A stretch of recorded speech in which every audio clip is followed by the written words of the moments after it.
പ്രിയ ദൈവമക്കളെ, ഇന്ന് അപ്പോസ്തലനായ പൗലോസ് കർത്താവായ യേശുവിനെ കുറിച്ച് യുവ നേതാവായ തിമത്തിയോസിന് എന്തെഴുതുന്നുവെന്ന് നമുക്ക് ശ്രവിക്കാം. 1 തിമത്തിയോസ് 2:5-6.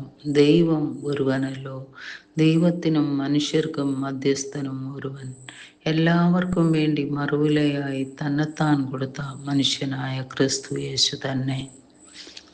തെറ്റായ ഉപദേശങ്ങൾ, സ്ത്രീകളുടെ പങ്ക്, പ്രാർത്ഥന, സഭാ നേതൃത്വം എന്നിവയുൾപ്പെടെ എഫെസോസിലെ സഭയ്ക്കുള്ളിലുള്ള വിവിധ പ്രശ്നങ്ങൾ അഭിസംബോധന ചെയ്യുന്നതിനായി ആദിമസഭയിലെ യുവനേതാവായ തിമത്തിയോസിന് അപ്പോസ്തലനായ പൗലോസ് എഴുതിയ കത്തിൻ്റെ ഭാഗമാണ് ഈ അധ്യായം.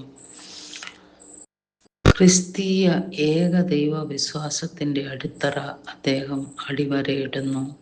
ഒരേ ഒരു യഥാർത്ഥ ദൈവം മാത്രമേയുള്ളൂ. ദൈവം ഒരുവനും അതുനിമിത്തം അവൻ സകല മനുഷ്യരുടെയും ദൈവവുമാണ്. സകല മനുഷ്യവർഗത്തിനും വേണ്ടി പ്രാർത്ഥിക്കേണ്ടത് അവനോട് മാത്രമാണ്. ഏക ദൈവം എന്ന നിലയ്ക്ക് സകല മനുഷ്യരും രക്ഷിക്കപ്പെടണമെന്ന് അവൻ ആഗ്രഹിക്കുന്നു. അവൻ വിവിധ ദേവന്മാരിൽ ഒരുവൻ മാത്രമായിരുന്നുവെങ്കിൽ തൻ്റെ സ്വന്തം ആളുകളിൽ നിന്ന് മാത്രമേ അവൻ ആരാധന ആവശ്യപ്പെടുമായിരുന്നുള്ളൂ.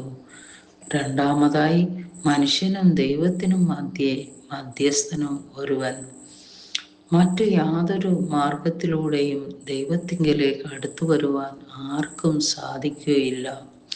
രണ്ടു വ്യക്തികളുടെ മധ്യേ നിന്നുകൊണ്ട് രണ്ടുപേർക്കും വേണ്ടി വാദിക്കുന്ന വ്യക്തിയാണ് മധ്യസ്ഥൻ. കർത്താവായ യേശു താൻ തന്നെ മനുഷ്യനായി തീർന്നതുകൊണ്ട് മനുഷ്യവർഗത്തിൻ്റെ പാപമോചനം നൽകുവാൻ അവനോടടുക്കുന്നതിന് ദൈവത്തിന് കഴിഞ്ഞു. തദനന്തരം ഏതു ദരിദ്രനായ പാപിക്കും അവൻ്റെ അടുക്കൽ വരുവാനും പാപമോചനം പ്രാപിപ്പാനും അവകാശമുണ്ട്. ദൈവത്തിനും മനുഷ്യനും മധ്യസ്ഥനായിരിക്കണമെങ്കിൽ ഒരേ സമയത്ത് താൻ ദൈവവും മനുഷ്യനുമായിരുന്നേ മതിയാവൂ. സകല നിത്യതയിലും ദൈവമായിരുന്നവനാണ് ക്രിസ്തു. എന്നാൽ ബേത്ലഹേമിലെ പുൽത്തൊഴുത്തിൽ അവൻ മനുഷ്യനായി പരിണമിച്ചു. ക്രിസ്തു എന്നാൽ അഭിഷിക്തനായ മശിഹ എന്നാണ് അർത്ഥം. എന്നാൽ ജഡാവതാരത്തിൽ അവന് നൽകപ്പെട്ട നാമമാണ് യേശു എന്നുള്ളത്. ഏകദൈവം എന്നുള്ളത് ഇസ്രായേലിന് നൽകപ്പെട്ട പഴയ നിയമ സന്ദേശമാണ്. ഏക മധ്യസ്ഥൻ എന്നുള്ളത് പുതിയ നിയമ സഭയെ പരമേൽപ്പിച്ചിട്ടുള്ള ദൂതും.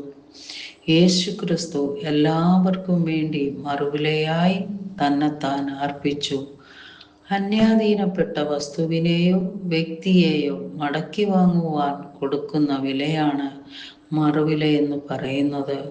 മറുവില സകല മനുഷ്യർക്കും വേണ്ടിയും ഉള്ളതാണെന്നുള്ള പ്രസ്താവന ഇവിടെ ശ്രദ്ധേയമായിരിക്കുന്നു. കർത്താവായ യേശു ക്രിസ്തു കാൽവരിയിൽ തികച്ച വേല സകല മനുഷ്യരാശിയെയും രക്ഷിപ്പാൻ പര്യാപ്തമാണ്. ക്രിസ്തുവിൻ്റെ രക്ഷണീയ ശക്തിയുടെ വ്യാപ്തി സകല മാനവവർഗത്തെയും രക്ഷിപ്പാൻ പര്യാപ്തമാണ്. സഭയിലെ സമൂഹത്തിലോ ഉള്ളവർക്ക് വേണ്ടി മാത്രമല്ല, എല്ലാവർക്കും വേണ്ടി പ്രാർത്ഥിക്കണം. യേശുവിൻ്റെ മരണം എല്ലാ മനുഷ്യരാശിക്കും വേണ്ടിയുള്ളതാണെന്ന് ഉള്ള വിശ്വാസം സ്വീകരിക്കുകയും പ്രത്യേകിച്ച് ഒഴിവാക്കപ്പെട്ടവരോട് സുവിശേഷം പങ്കിടുകയും ചെയ്യേണ്ടത് നമ്മുടെ കർത്തവ്യമാണ്.